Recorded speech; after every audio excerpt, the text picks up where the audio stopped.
Alors merci Jacques pour cette introduction et surtout pour l'invitation à m'exprimer devant le public que je sais, hélas, limité par les contraintes de la situation sanitaire.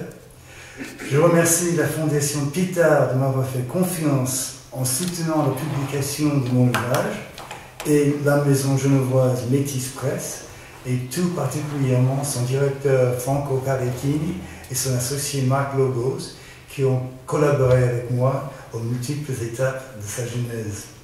J'exprime également ma reconnaissance envers Chantal Renouvel-Frey et Lucinda Pache, archiviste de l'instruction publique genevoise, qui m'ont autorisé à publier quelques documents provenant de leurs archives.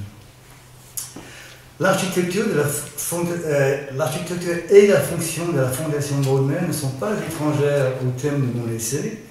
En explorant les méandres du lieu grâce à son directeur Jacques Pechtold, me permettant de me faufiler entre les innombrables rayons en passant d'un couloir secret à un autre, je reconnus le lien si souvent évoqué par Borges entre bibliothèque et labyrinthe.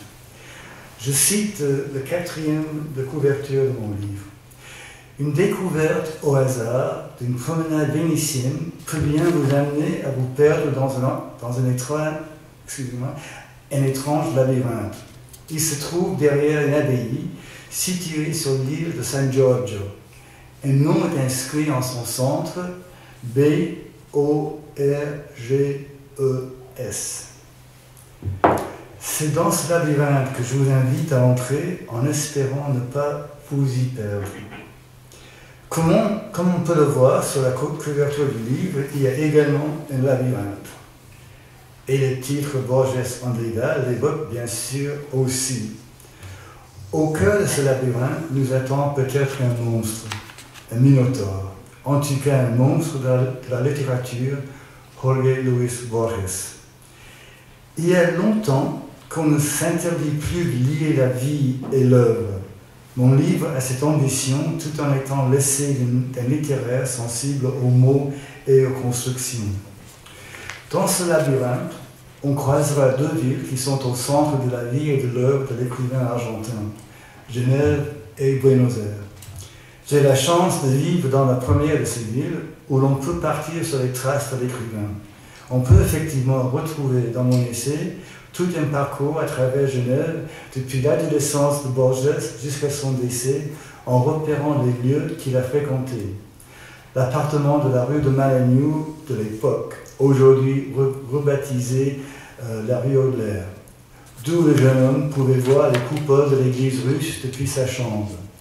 La cour du collège Calvin, où il poursuivit les études de lycéen, les tavernes qu'il fréquentait avec ses camarades, aujourd'hui remplacées par d'autres établissements, les promenades au bord du Rhône, où il affirme souvent nager la jonction de l'Arve et du Rhône, où il rend hommage à sa grand-mère maternelle, morte à Genève en 1918 et enterrée non loin de cette confluence symbolique.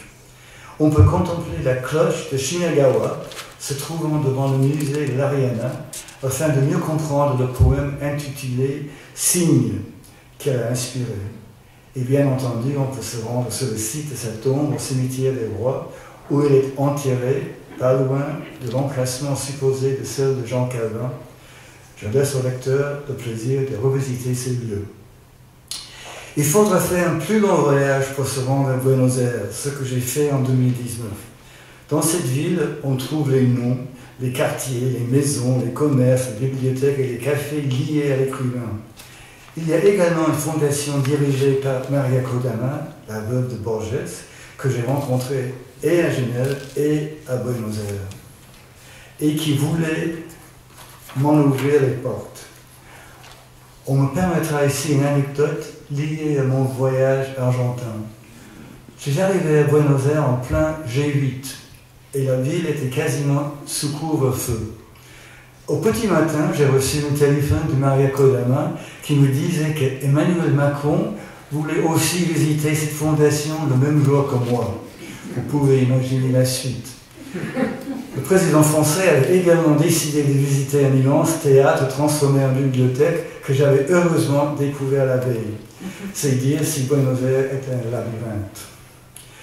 Le lieu où on se trouve est loin d'être étranger au thème de mon livre, je l'ai déjà dit, par son architecture et par son statut de bibliothèque. Il est également lié en quelque sorte à la genèse de mon essai, ce que Jacques vous a évoqué tout à l'heure. En effet, je peux même parler d'une sorte de cristallisation liée à cette salle. Borges mourut le 14 juin 1986 dans la vieille ville de Genève à côté de l'église Saint-Germain. Lors de la commémoration du 30e anniversaire de son décès, j'eus l'honneur, en la présence de Maria Kodama, de donner une conférence « Borges et l'approche de la littérature » en compagnie de Bertrand Lévy, Borges et Genève, Michel Petrov, une bibliothèque sans fin, et Michel Butor, qui racontait sa rencontre avec l'écrivain argentin des années auparavant, et donc c'était la dernière conférence. La commémoration eut lieu dans cette salle même de la fondation consacrée à la littérature mondiale, la Weltliteratur, selon l'expression de Martin Bodmer. L'institution, dont le bâtiment fut agrandi en 1980 par l'architecte suisse Mario Botta, possède 2 manuscrits de l'écrivain, Tlön Uqbar Orbis Tertius et Le Sud. Quelques passages du manuscrit de cette dernière nouvelle ont été reproduits dans mon ouvrage grâce à la générosité de la Fondation Bodmer. Revenons à ce jour du 14 juin 2016, à ce lieu dans lequel vous êtes assis. Je me souviendrai toujours de ce moment que je qualifie volontiers de cristallisation. Mon discours tenait à montrer ce qui est rendu explicite dans l'œuvre, l'implication faite délibérément par l'écrivain du dédale et de la bibliothèque, figure composite qui parcourt l'œuvre et que Umberto Eco a magistralement mise en valeur dans son roman inspiré par Borges, dans Le nom de la rose. J'ai fini mon intervention avec une citation du texte qui se trouve dans Atlas et qui commence ainsi. Je cite, « Voici le labyrinthe de Crète, voici le labyrinthe de Crète dont le centre fut le Minotaure. » Fin de citation. Dans ce poème en prose, l'auteur avoue qu'il s'y égare et semble célébrer cet égarement, ou au moins l'avoir accepté comme faisant partie de cet inconcevable univers, car il insiste sur son statut d'égaré. En conclusion de ce texte, il répète le début du texte en le complétant, et je cite cette dernière phrase, « Voici le labyrinthe de Crète dont le centre fut le Minotaure, que Dante imagina comme un taureau à tête d'homme, et dans le réseau de pierres duquel s'égarèrent tant de générations, tout comme Maria Kodama et moi. Nous nous égarâmes ce matin-là, et comme nous continuons à être égarés dans le temps, cet autre labyrinthe. » Fin de citation. Le livre s'articule autour de cet aller-retour entre Buenos Aires et Genève. Un chapitre s'intéresse à l'enfance de Borges à Palermo, quartier de Buenos Aires, où l'on découvre les origines de l'écrivain et son initiation précoce aux langues qui vont ponctuer ses lectures, l'anglais et l'espagnol. Une autre anecdote. Il avait lu Don Quichotte pour la première fois en anglais. Or, lorsqu'il a lu plus tard le livre de Cervantes en espagnol, il a eu l'impression que cette version était une mauvaise traduction de l'anglais. Le chapitre suivant nous ramène à Genève, lieu essentiel de sa découverte d'autres littératures et de sa vie sentimentale. Borges prétend s'y être initié à Carlyle, Joseph Conrad et De Quincey, à Dante et à la langue allemande apprise en autodidacte et par conséquent aux auteurs de cette langue qui l'avaient tellement marqué, Hölderlin, Nietzsche, Kafka et les expressionnistes. Puis au retour à Buenos Aires, et c'est la fascination de Borges pour les mauvais garçons, ces cuchilleros qui défendent leur honneur et leur machisme à couteau tiré à quelques pas de la maison de Borges. Ensuite, on revient encore à Genève dans cet interminable aller-retour et face-à-face entre les deux villes, puisque déjà aveugle, il viendra y mourir en 1986. Malgré ses allers-retours, la plupart de ses œuvres ont été rédigées à Buenos Aires. Je cite par exemple Ferveur de Buenos Aires, l'histoire universelle de l'infamie et le recueil très célèbre de fiction contenant les textes les plus connus de l'auteur, la Bibliothèque de Babel et le Sud, dont la Fondation possède le manuscrit. C'est ce recueil qui a stimulé la pensée française, surtout à l'usage qu'en fait le philosophe français Michel Foucault dans Les mots et les choses. Ce recueil a établi la réputation internationale de l'auteur et lui a valu le prestigieux prix Formentor qu'il partagea avec Samuel Beckett. J'ajoute encore l'autre de même et pour les 6 cordes consacré à l'instrument qui accompagne le tango. Je n'oublie pas, parmi ses nombreuses publications, le livre de sable, 9 essais sur Dante et Atlas, livre de courts passages en prose accompagnés d'illustrations dans lesquelles on trouve la photo de Borges assis dans la labyrinthe de Knossos et le texte que j'ai cité plus haut concernant comme un décrivant cet inconcevable univers, car il insiste sur son statut d'égaré. Voilà, je crois que j'ai dit l'essentiel. Et puis maintenant, on va trouver l'entretien avec Jacques. Merci beaucoup, Edouard. Donc, tu as évoqué à 2 reprises le rapport de Borges à Dante. Et ça m'a frappé, évidemment. Je ne peux que t'envier. Quand tu es allé à Buenos Aires, la bibliothèque nationale, la grande bibliothèque, montrait une exposition Borges et Dante. Oui. Alors j'ai évidemment une question, est-ce que tu as ramené un catalogue? Non, parce que en principe, c'était fermé à l'époque. Ah, oui, et puis, justement, à cause de cette manifestation du G20, tout était fermé. Oui. Alors, mais j'ai pu négocier avec les gardiens pour entrer un tout petit peu. Ils m'ont laissé entrer, j'expliquais que je travaillais sur Borges, etc. Mais il y avait personne d'autre à part moi. Donc, et j'ai regardé les photocopies plutôt de l'exemplaire de Dante, de Borges, avec toutes ces annotations. Donc c'était exposé comme ça, mais je ne pouvais pas aller plus loin, parce que les gardiens me guettaient, parce qu'ils avaient peur que je sois un terroriste. C'est l'occasion de dire, bien sûr, on rêve de bibliothèques, les bibliothèques sont solidaires les unes des autres. Tu termines ton livre en disant très aimablement que si Borges avait découvert la Bonne Mère telle qu'elle est accessible aujourd'hui, il y aurait peut-être vu, comme on le dit d'Umberto Eco, une sorte de réalisation de ce rêve de labyrinthe, etc. C'est l'occasion de dire que pour plusieurs expositions temporaires, une grande place a été accordée à Bodmer. Je pense à son texte incroyable, hein, le jardin des sentiers qui bifurquent, dont tu parles dans ton livre, comme un des textes les mieux structurants de cette bifidité, toujours, de cette idée des carrefours qui s'engendrent les uns les autres. Eh bien, ce texte avait une place tout à fait privilégiée dans notre exposition des jardins et des livres, et également une très belle double page de description dans le catalogue.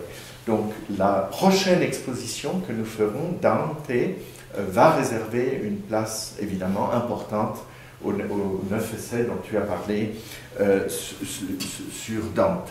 Alors, cette question de la bipolarité, ou bien de cette composition toujours en diptyque insoluble, complète beaucoup le labyrinthe. On pourra se poser la question de la complémentarité entre ces couples oppositionnels que tu utilises beaucoup, et d'autre part le labyrinthe. Une première question que je me suis posée, c'est par rapport à un des auteurs qui écrase la littérature française, Victor Hugo, des gens qui sont venus après, plus fins, plus complexes, enfin, c'est pas très gentil de le dire comme ça, mais comme Mallarmé, comme Rimbaud, ont été très sarcastiques à l'égard de ces antithèses et de toujours penser en termes de binôme. Le labyrinthe semble une figure beaucoup plus moderne pour rendre compte de la complexité de phénomènes dont la bipolarité peut-être réduit cette complexité. On pourrait voir un risque de simplification.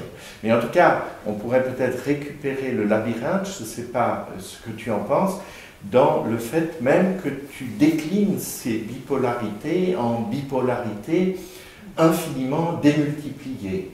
Tu développes sur l'opposition entre les valeurs de la mère, les valeurs héritées du père, entre le déchirement entre la langue anglaise et la langue espagnole dont tu viens de parler.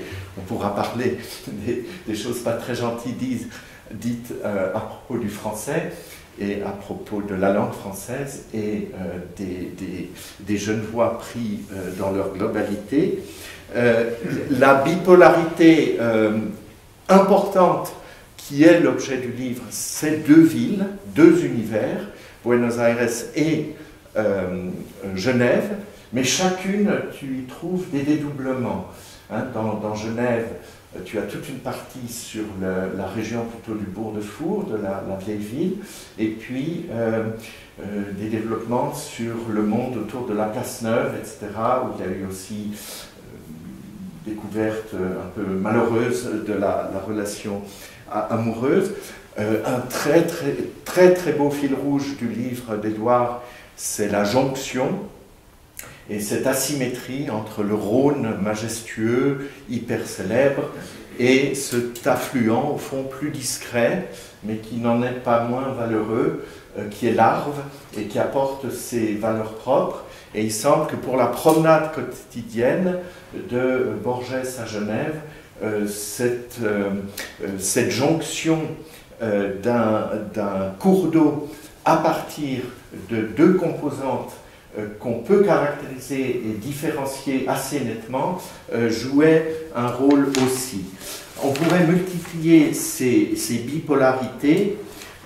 Tu parles de la... Alors quand tu pars dans l'abstraction, tu parles beaucoup de l'ordre et du chaos, avec une sorte de schématisation à propos des valeurs de l'Europe, d'un ordre menaçant. Ce serait un labyrinthe négatif parce que qui nous menace d'un surcroît d'ordonnancement, et au contraire une sorte de chaos joyeux en Argentine, qui là encore, Borges doit toujours se situer comme ayant une partie dans la partie adverse. Tu parles beaucoup de nostalgie. Quand il est à Buenos Aires, il écrit parfois à propos de Genève. Quand il est à Genève, il écrit à propos quand il est à Genève, il écrit à propos de Buenos Aires. Alors là aussi, peut-être, ce sera une question, est-ce que tu simplifies, dans ce système très beau qui fait de ton livre une ligne claire, est-ce que tu simplifies pas un peu, puisque tu le dis quelque part, Borges a parcouru beaucoup d'autres pays, et qu'il y a, tu dis qu'il a habité à Zurich, à Cordoba, à Nîmes, à Lisbonne, etc. Est-ce que ces autres séjours et ces autres villes ont un rapport nettement inférieur, ou est-ce que c'est pour la netteté de ton système que tu as en quelque sorte détaché les deux villes, ce qui nous plaît, parce que Genève reçoit un statut incroyable, mais est-ce que la disqualification ou la discrétion de ces autres villes que je viens d'énumérer se vérifie dans l'œuvre, ou est-ce que c'est plutôt ta construction? Il y a beaucoup de choses que tu viens de dire, alors j'aimerais bien chercher à répondre. D'abord, j'aimerais bien quand même mettre en valeur, ou en exergue en tout cas, le sous-titre de mon livre qui est Cosmos et chaos, ou le double héritage.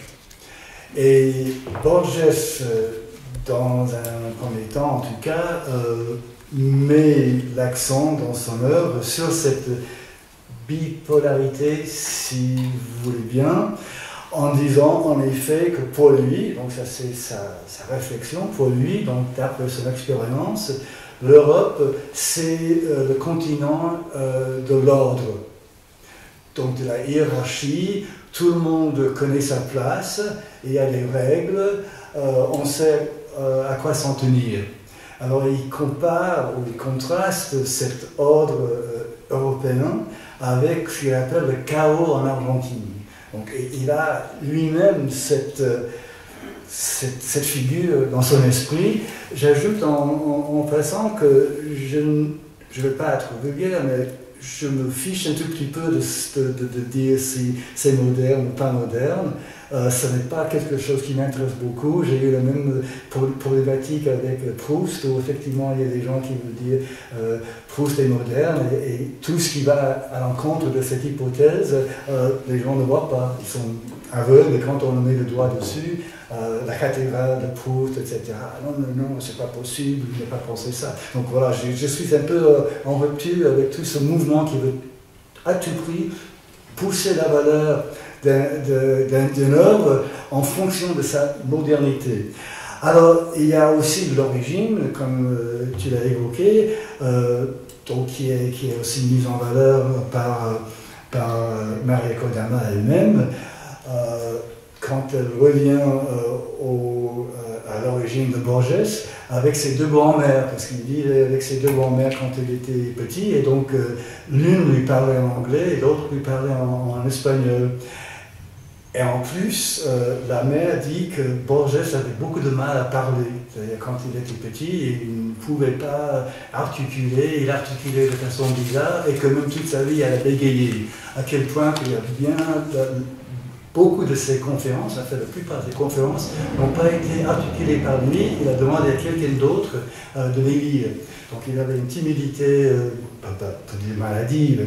Donc cette bifurcation donc, linguistique se greffe sur la bifurcation de ses ancêtres du côté de la mer. C'était les ancêtres les premiers ancêtres de l'Argentine qui ont combattu pour la liberté du pays, pour la révolte contre l'Espagne, donc des guerriers. Et sa mère avait toutes sortes de reliques et de totems, disons des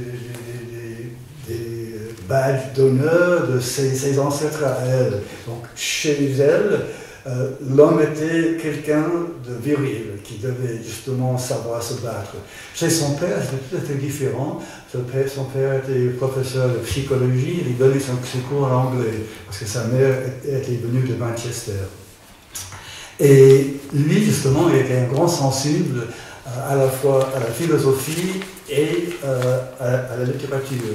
Et donc, très jeune, donc, il a entraîné le petit Roger dans la poésie, et il lisait à haute voix, et Borges dira que toute sa vie, c'est presque la chose la plus magnifique dont il se souvient, c'est-à-dire la poésie anglaise lue par son père. À quel point que, à la fin de sa vie, lorsqu'on lui a demandé s'il n'avait pas un tout petit peu touché à la théologie quelque part, parce qu'il dit qu'il ne croit pas du tout au ciel, au paradis, etc. Mais celui qui l'interviewait disait oui, mais à ça de religion, ça de religion, ça de religion. Et il demandait à Borges, est-ce que vous avez je n'ai jamais renié Dieu, j'ai renié la religion, parce que pour lui c'était une fantaisie de femme et d'enfant. Et on lui dit, mais bon, quelle figure vous faites-vous de Dieu? Et il dit, je crois qu'il ressemble à mon père. Et ça rejoint aussi sa détestation de Freud. Toute sa vie, il a traité Freud de fou, et il était bien plus proche de Jung, dont il s'est initié aux œuvres ici à Genève, en allant avec son père à Zurich, parce que son père s'intéressait beaucoup en tant que professeur de psychologie, il s'intéressait beaucoup à Jung aussi. Donc il y a cette c'est le greffe de guerrier, littérateur, poète, avec les deux langues qui ont créé une espèce de conflit donc, au sein de l'esprit, disons, de Borges, et qui évoque le labyrinthe, parce que c'est Roger Caillois qui dit en effet qu'il y a deux sortes de labyrinthe. Il y a un labyrinthe où il y a un chaos invraisemblable, et on ne sait pas si on va arriver à quelque chose. Et puis il y a le labyrinthe plutôt d'ordre théologique, c'est-à-dire comme dans les cathédrales, comme vous le savez, à Chartres par exemple, il y a donc sur le pavement, le parterre, il y a un parcours donc labyrinthique, mais qui mène au centre, qui est Jésus-Christ. Donc il y a ces deux sortes de labyrinthes. Roger Caillois dit que c'est clair que chez Borges, c'est le premier labyrinthe, c'est-à-dire il n'y a pas de centre, mais Borges dit à un moment donné qu'il ne sait pas. Il ne sait pas, il dit que si il y a un centre au labyrinthe, que ce soit Dieu ou le démon, peu importe, ça veut dire que la vie a un sens. S'il n'y a pas de centre à ce labyrinthe, voilà, c'est le chaos. Merci. L'une des qualités du livre, c'est aussi à la fois apporter des informations extrêmement locales en apparence. Par exemple, il y a des photos qui sont produites, qui ont été retrouvées. Il faut féliciter les documentalistes. Je ne sais pas si vous avez fait toutes ces recherches ou si Métis Press en a fait aussi. Non, moi j'ai fait tout. Oui, bravo. Moi j'ai demandé de l'aide et puis non, c'est à vous de faire. Bon, moi j'ai dû... Il y a une très belle iconographie dans le livre. Il y a des photos incroyables au collège de Genève, au collège Calvin. Jean-Michel, tu as été doyen. Les professeurs aussi. Les professeurs. Donc on voit Borges tout à fait dans une réalité locale genevoise.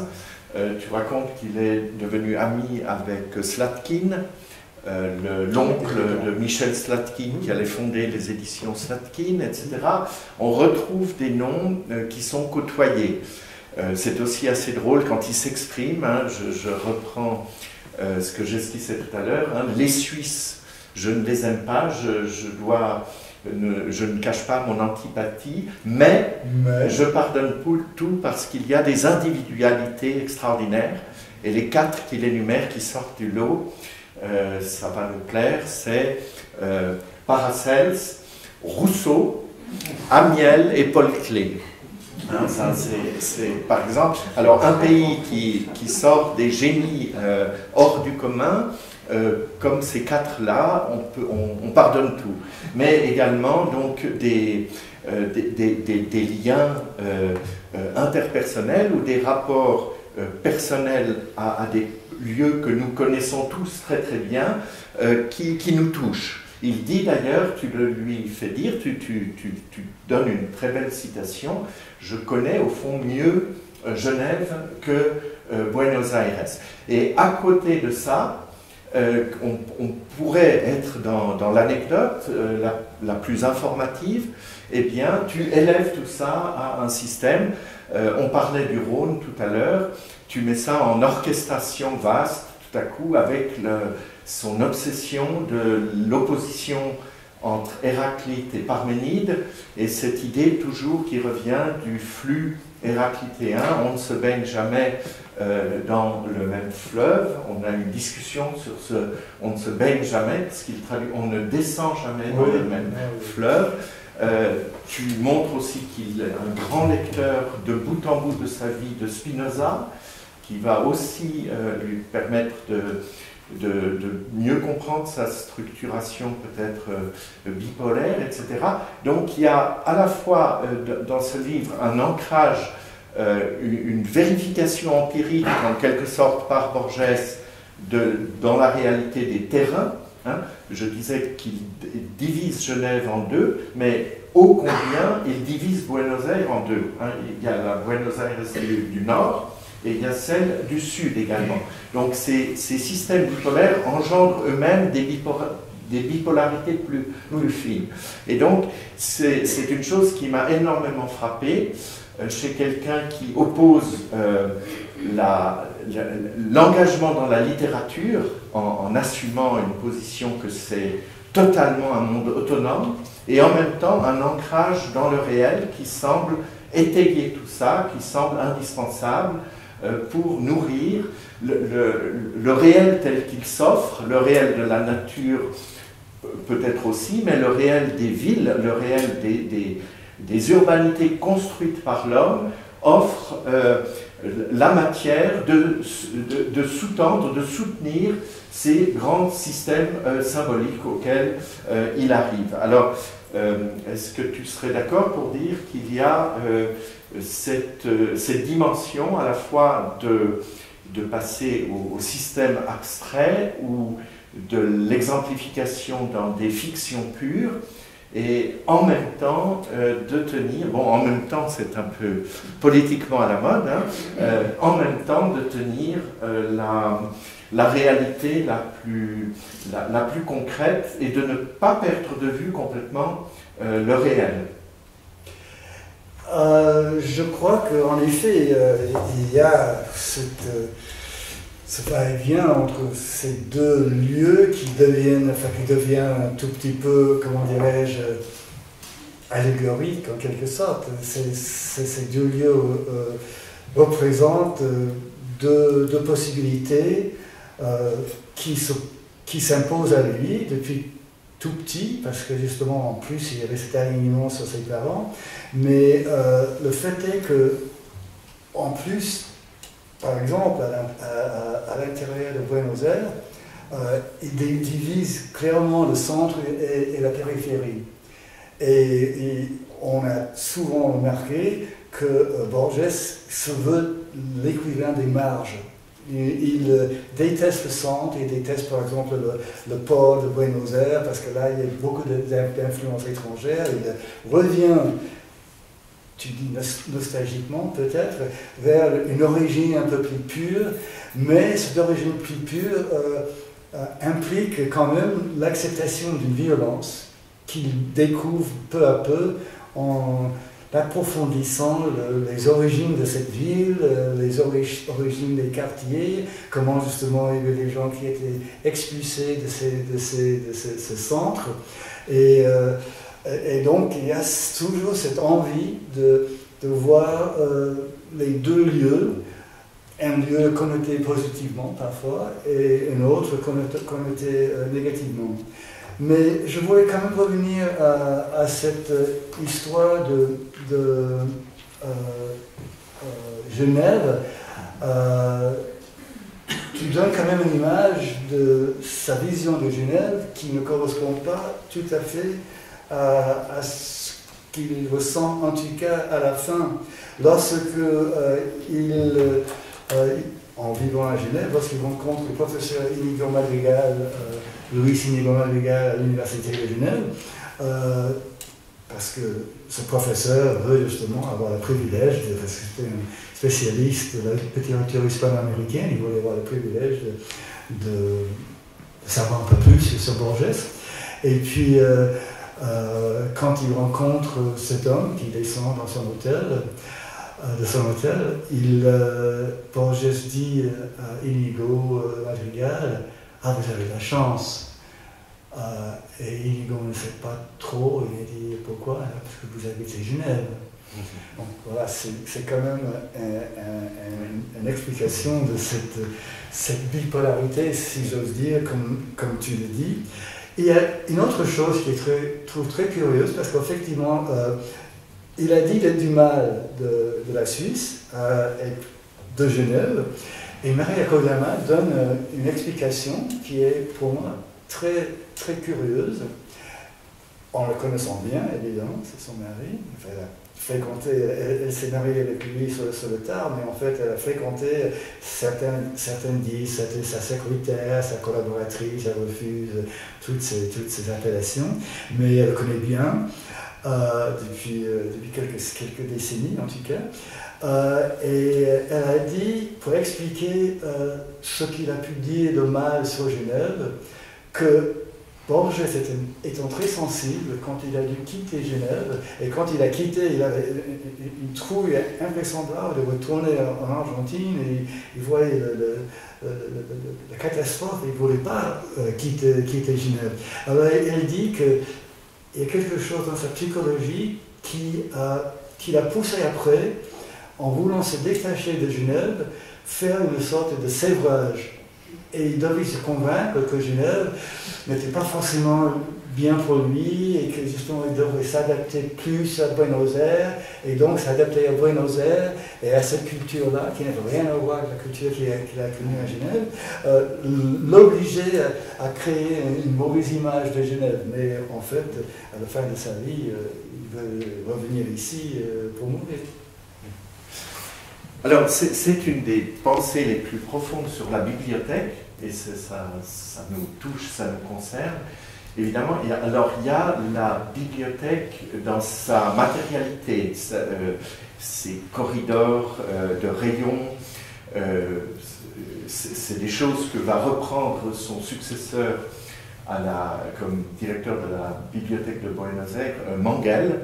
Nous avons exposé grâce à Céline Fribourg, dans l'exposition unique des cahiers inédits de Mangel sur sa bibliothèque. Tu en parles un tout petit peu. On pourrait mentionner Umberto Eco aussi, comme je l'ai déjà fait. Mais à côté de cette rêverie sur le labyrinthe, qui est un labyrinthe dans la bibliothèque matérielle, il y a également un grand lecteur. Donc, il fait part de lecture, et en même temps, on peut comprendre également que ce risque d'égarement et presque d'étouffement dans des structures dont on ne sort jamais, ça peut être aussi compris d'une certaine façon comme l'intertextualité, le fait d'avoir tellement lu qu'on ne sait plus sortir de la littérature. Tu fais état beaucoup des lectures de Borges, et c'est incroyablement riche. Donc ça, c'est le plus bel exemple que tu cites, c'est d'avoir lu Don Quichotte en anglais, et puis tout à coup de le trouver étranger dans sa langue d'origine. Ça aurait énormément plu à Barbara Cassin, cette idée. Tu fais état que c'est ici, à Genève, qu'il apprend le français, qui est une sorte de langue contrainte, alors qu'il est dans son système entre l'anglais et l'espagnol, mais il va lire grâce à ça, et c'est assez étonnant, ces auteurs, Victor Hugo, dont on parlait, Amiel est central, Léon Bloy, et puis alors il y en a un qui n'aime pas tellement, tu ne parles pas tellement de ses inimitiés parce que tu es positif, mais il n'aime pas du tout Jean-Christophe de Romain Rolland. C'est assez frappant, donc il a le goût sûr, il sait ce qu'il cherche chez les auteurs. En autodidacte, tu nous apprends qu'il apprend l'allemand, qui n'était pas au collège de Genève, donc au collège Calvin, un champ obligé, et qu'alors il est tellement reconnaissant d'avoir accès dans le texte à Hölderlin, à Silesius, à Goethe, auquel il regrette de venir si tard, et puis le quatrième, c'est Gottfried Keller. C'est assez étonnant parce que nous avons, de même qu'il y avait Victor Hugo, etc., et puis Amiel, qu'il met aussi haut, on a l'impression, Amiel, on a peut-être oublié aujourd'hui à quel point ça a été une découverte pour tous ceux qui ont vécu l'entrée dans la littérature comme un sacerdoce. Amiel a été une sorte de père fondateur, et ça m'a beaucoup frappé qu'à plusieurs reprises tu parles de son grand respect pour l'œuvre de ce Genevois qui, à côté de Rousseau, lui paraissait un novateur et un géant absolu. Tu parles aussi des auteurs anglais qui le marquent énormément. tu parles de Whitman, des deux Whitman, tu parles de Carlyle, qui est déjà, c'est très riche ce qu'on a ici dans les échanges entre Goethe et Carlyle.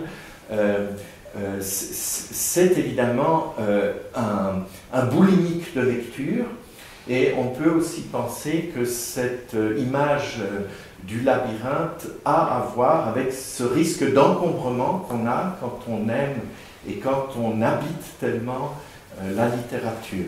D'ailleurs, quand tu montres Borges sur la piste, pisteur et détective, un peu comme ces héros américains de Fenimore Cooper ou de Edgar Poe, tu fais le rapprochement avec Dupin, le premier détective de l'histoire littéraire, Dupin, le détective d'Edgar Poe, mais qui alors exerce son art à Paris. Tu montres un peu que pour beaucoup de dispositions d'esprit que explore Borges comme nul autre avant lui, on peut trouver parfois des modèles ou des germes qui étaient présents dans les lectures qu'il a faites. Est-ce que cette dimension de Borges à comprendre dans l'intertextualité te semble importante, ou bien, parce qu'on pourrait penser aussi au labyrinthe comme structure sans profondeur, hein, tu prends aussi le jeu à connaissance parfaite, qui est le jeu d'échecs, hein, on s'était d'ailleurs connu dans la réalisation en commun d'un livre sur le jeu d'échecs dans la littérature du XXe siècle, préfacé par l'un de nos professeurs communs, surtout pour toi, Georges Steiner. Et donc, il y a des apparentements entre le jeu d'échecs et le labyrinthe. Dans le jeu d'échecs, l'intertextualité peut-être n'est pas pertinente. Bien sûr, il y a des joueurs qui connaissent toutes les parties qui ont été jouées avant eux, etc. Mais on est devant un système complètement visible où rien n'est caché. On pourrait penser au labyrinthe comme avec des données objectives. Est-ce que tu articulerais le labyrinthe avec cette problématique de la lecture et de la création littéraire qui peut-être réfléchit sur son rapport aux influences reçues, donc, qui peuvent parfois être un encombrement, ou ça te semble une problématique différente? Alors, tu me poses beaucoup de questions, et puis j'aimerais essayer de répondre à tous les aspects de ce questionnement. D'abord, le terme d'encombrement, je peux le comprendre dans le sens d'une culture riche, peut-être étouffante, qui lui était imposée par son père, qui était donc très avide de tout ce qui était philosophique et de poésie, et surtout philosophie et poésie anglaise. Et donc, très jeune, il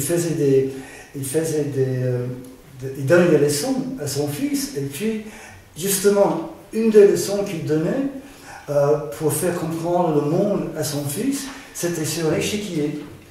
Et puis Borges se souvenait toujours de cet échiquier, justement, comment on voit le monde à travers le déplacement des pièces.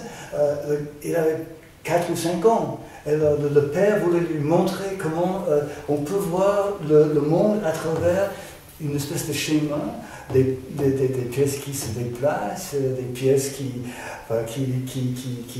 combattent entre elles, etc. Donc effectivement, c'est une imprégnation qu'on pourrait peut-être assimiler à un encombrement dans son esprit très jeune. Il croyait que c'était ça, la vraie vie, la philosophie et la poésie.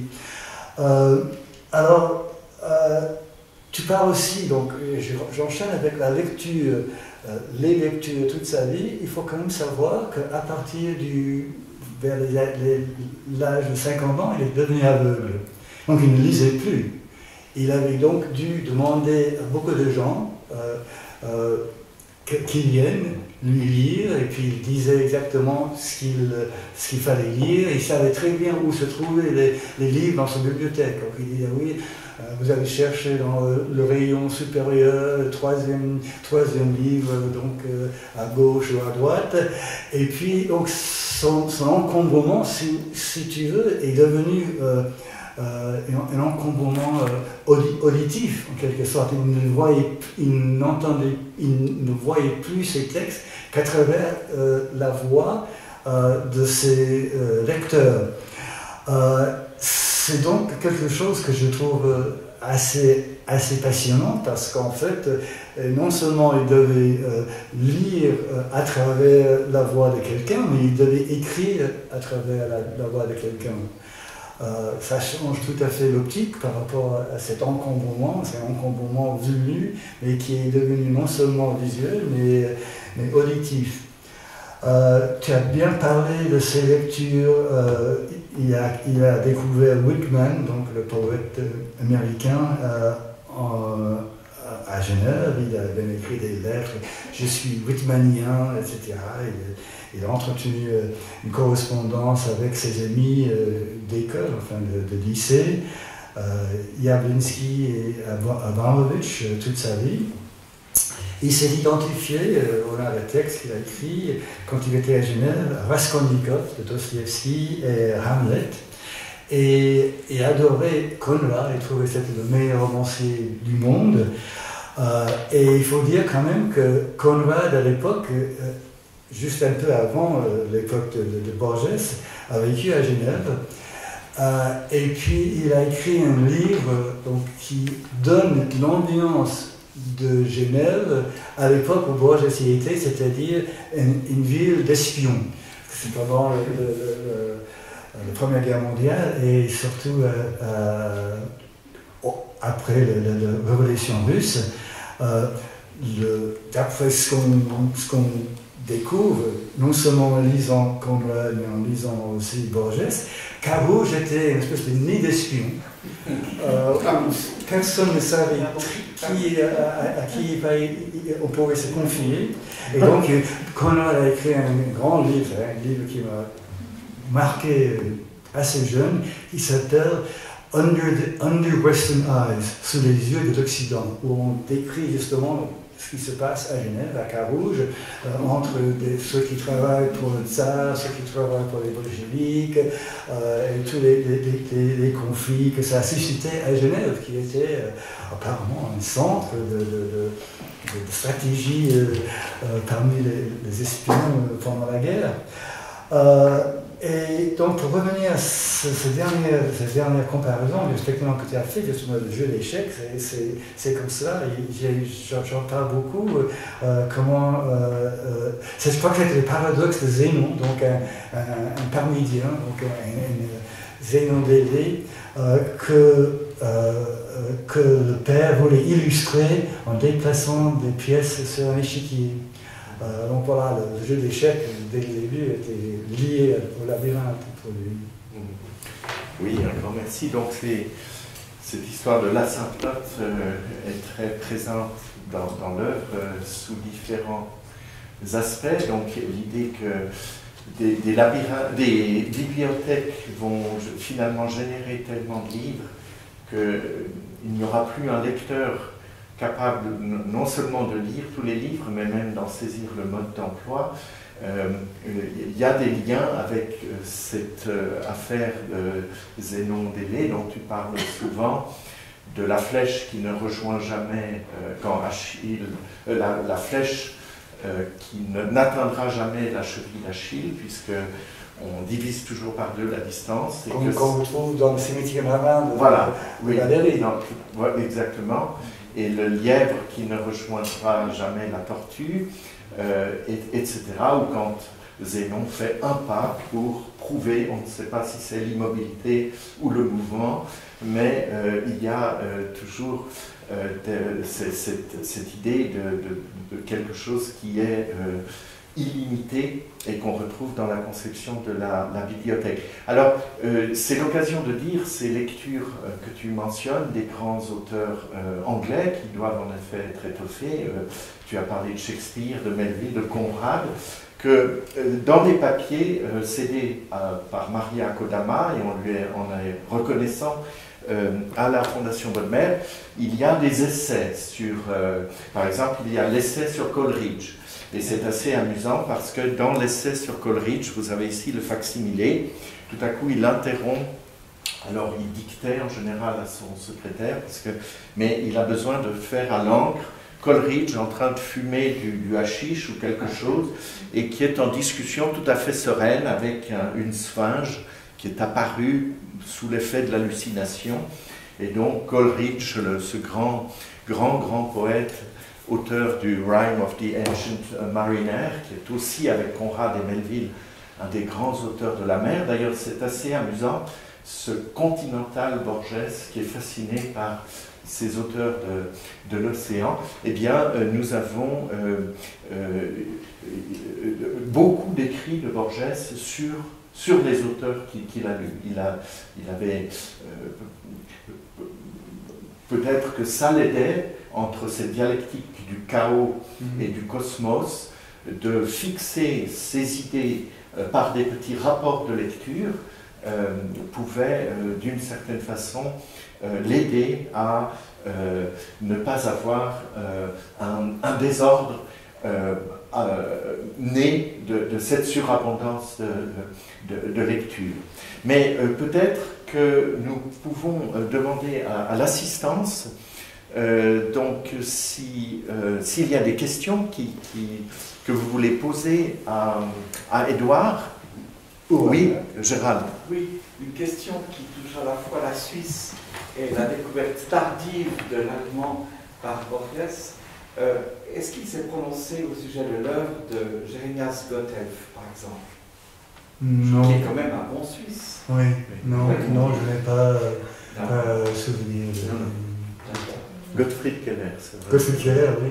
Oui. Oui. Moi, j'ai une interrogation. La première période genevoise correspond au grand moment aussi d'Ernest Ansermet, de Stravinsky, et qu'il y avait beaucoup de liens avec Buenos Aires. Est-ce qu'ils se sont par la suite rencontrés? Ça, je ne pourrais pas vous assurer, vous affirmer, c'est-à-dire, il ne parle pas de Stravinsky, ni d'Ernest Ansermet, l'orchestre de la Suisse romande du Cologne et tout ça.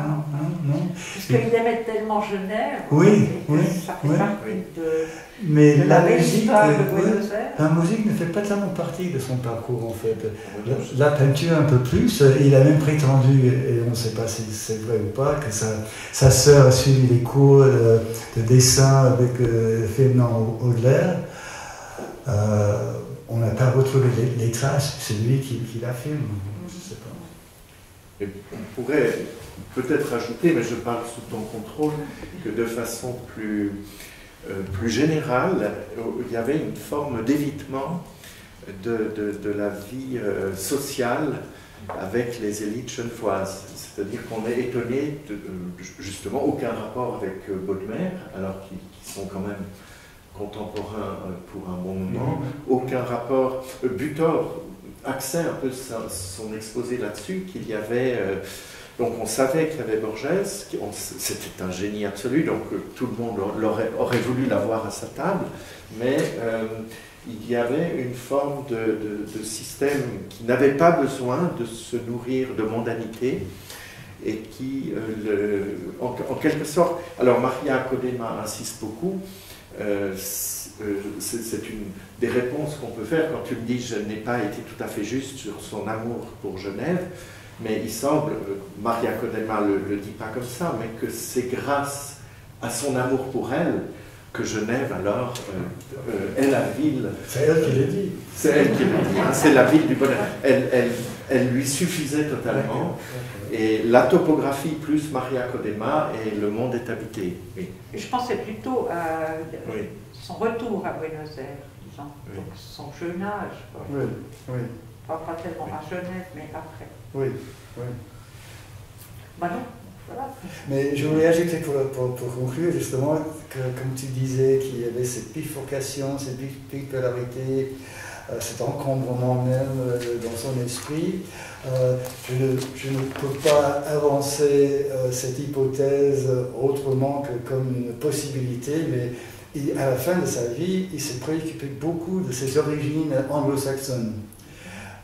Et c'est devenu une espèce d'obsession. Si vous vous rendez sur le site de sa tombe, vous allez voir que justement il fait graver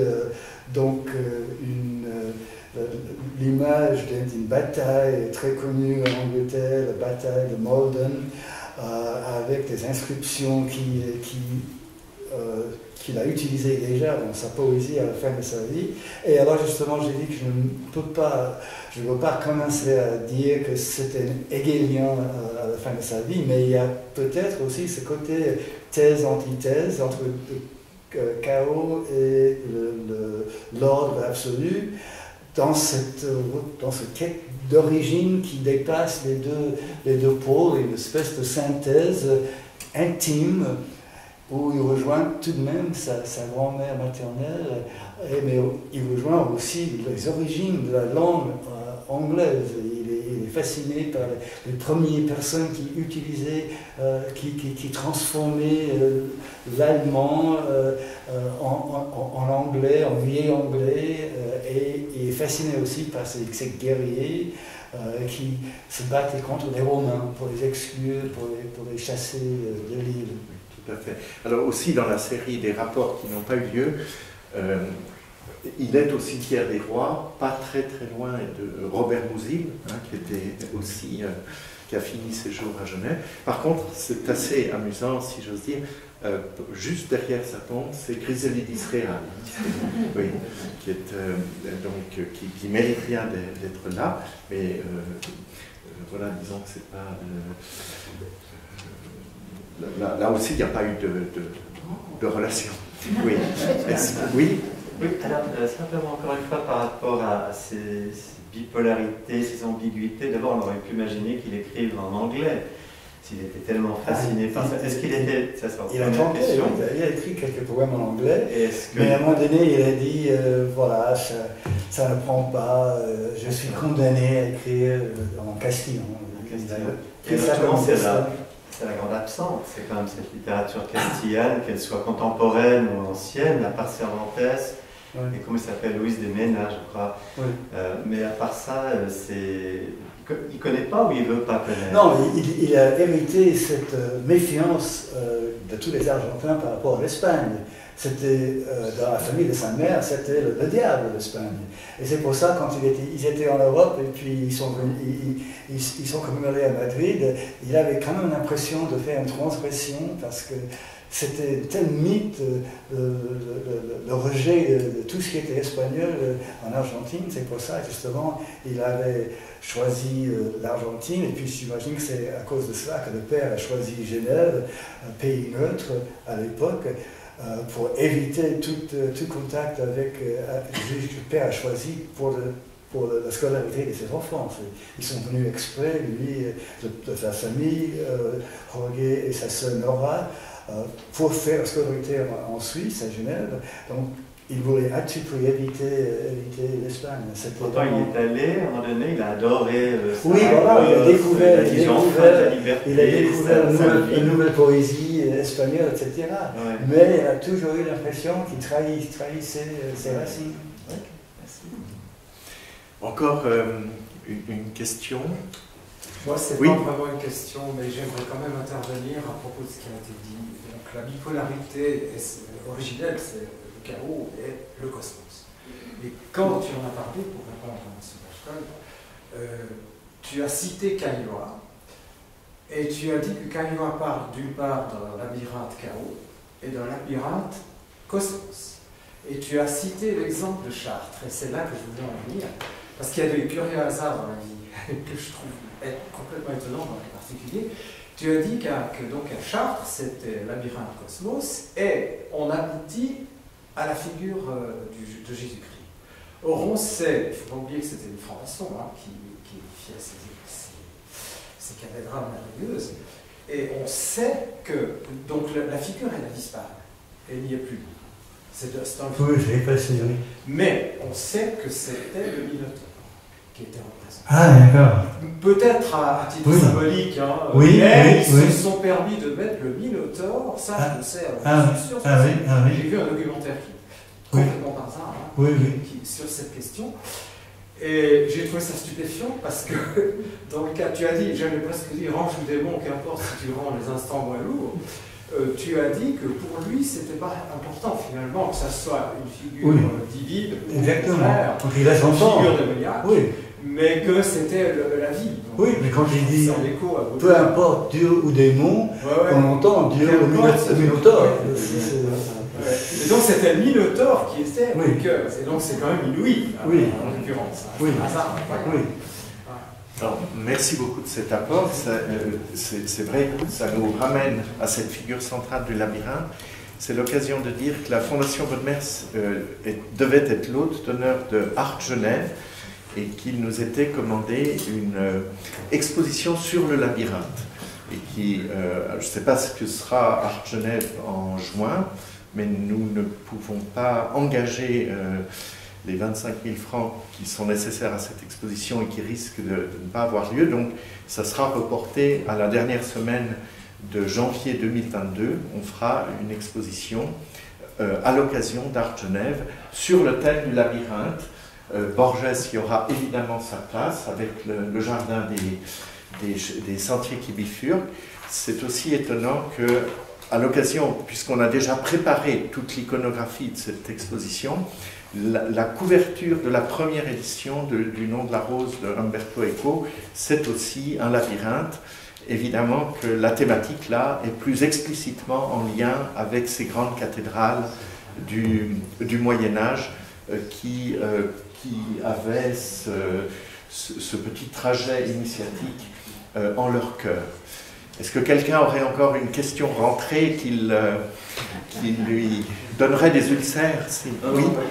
Mais c'est toujours par rapport à cette question fascinante des labyrinthes.